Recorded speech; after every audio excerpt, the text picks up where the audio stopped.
मोदी जी एक अच्छे मार्केटर हैं। जैसा एक हम लोग बचपन में कहानी सुनते थे कि साहब अच्छा मार्केटिंग करने वाला व्यक्ति जो होता है वो गंजे को कंघी बेच देता है। तो मोदी जी ने इस कहावत को चरितार्थ किया है। उन्होंने एक गंजा साथ में रखा है और कंघी अपने हाथ में रखी है। उसके सर पे कंघी फेरते हैं और पूरे भारत को बता देते हैं, देखा अमित शाह की कितनी बढ़िया पार्टी पड़ी हुई है। इन दोनों ने हिंदुत्व को लेकर अभी धारा 370 का मैटर हुआ। सब धारा 370 के मैटर में सबसे ज्यादा अगर किसी ने तारीफ की तो हिंदू महासभा ने की। जो मुकदमे न्यायालय के द्वारा होते हैं जैसे राम जन्मभूमि, तो साहब जब न्यायालय के द्वारा हो गया तो इसका क्रेडिट मैं नहीं चाहता कि बीजेपी के पास जाए, क्योंकि बीजेपी का इसमें कोई योगदान नहीं है।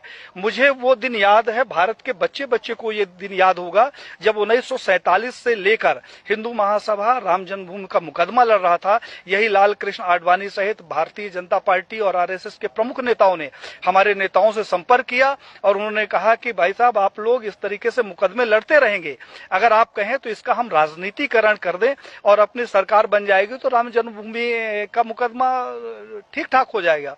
और साहब हम लोग साइलेंट हो गए, अपनी छाती में इनको बैठाकर पूरे भारत में रथ यात्रा निकाली और उस रथ यात्रा से इकट्ठा हुए 1400 करोड़ रुपए ये लोग डकार गए, जिसका आज हिसाब नहीं है। तो 1400 करोड़ रुपया ये खा गए। हिंदुत्व के नाम पर जो भी प्रखर नेता आगे आता है, कहने के लिए थोड़ा सा बुरी बात है लेकिन कहना जरूरी है, अशोक सिंघल जी को मैंने पत्र लिखा। हमने कहा 1400 करोड़ रुपया जो राम जन्मभूमि का इकट्ठा हुआ कहां गया।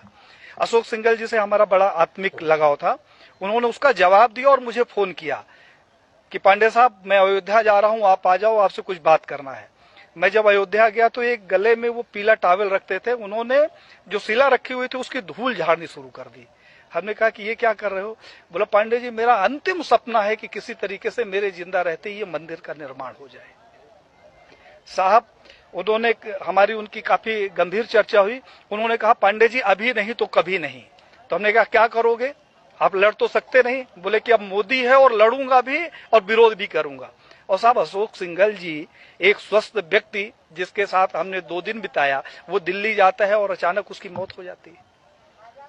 प्रवीण भाई तोगड़िया जिसके पास जेड कैटेगरी की सुरक्षा हो, जो पेशाब करने बाथरूम में जाता है तो पहले बाथरूम चेक होता है और वो रोड के किनारे लावारिस पड़ा मिले, उसके सिक्योरिटी का पता नहीं और उसका पता नहीं। कमलेश तिवारी जिसकी सिक्योरिटी के लिए 24 गार्ड नियुक्त थे, हमारे पास उसके पत्र है साहब, और उस आदमी की हत्या हो जाती है और हत्या का कारण सिर्फ ये होता है कि उसकी सुरक्षा में कमी कर दी जाती है। तो बीजेपी के समय में मैंने ये देखा कि जितने हिंदूवादी प्रखर नेता हुए हैं उनकी एक एक करके हत्या कर दी गई। अभी 2 तारीख को हमारे पास लखनऊ से फोन आया, हिंडोला थाना कोई पड़ता है, उन्होंने कहा हिंडोला थाना से बोल रहा हूं पांडे साहब, गृह मंत्रालय से पत्र आया कि आपकी जान को खतरा है। तो हमने कहा क्या करूं, तो उन्होंने कहा आपको सुरक्षा देना चाहता हूं। हमने कहा दे दो भैया। बोले कहाँ गार्ड भेज दूं, मैंने अपने घर का पता बता दिया। तो साहब उन्होंने कहा कि मैं वहां नहीं दे सकता हूं, मैं लखनऊ में सुरक्षा दूंगा। मैं रहता मध्य प्रदेश में हूं, पूरे भारत को मालूम है, आईबी रिपोर्टिंग साहब हमारे घर की है और सुरक्षा लेने के लिए मैं जाके थाने में बैठूं कि मैं मर न जाऊं इसलिए थाने में रहूं।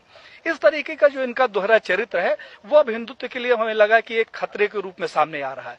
उस खतरे से इस देश को बचाने के लिए हम लोगों ने एक मुहिम चलाई है जिसमें साधु संतों सहित देश के युवाओं का भरपूर सहयोग मिल रहा है और ये अभियान अब रुकने वाला नहीं है।